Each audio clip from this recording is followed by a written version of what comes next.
con il numero 10 Mattia, con il numero 14 Thomas, con il numero 23 Sofian, con il numero 31 Mattia,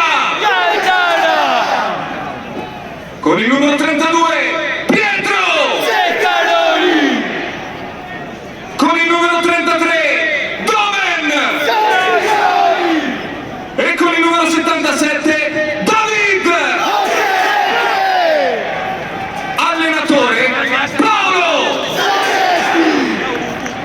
A disposizione con il numero 12 Lezzerini, con il numero 8 Tesman, con il numero 9 Forte, con il numero 17 Jonsen, con il numero 18 Reymans, con il numero 19 Bjarkason, con il numero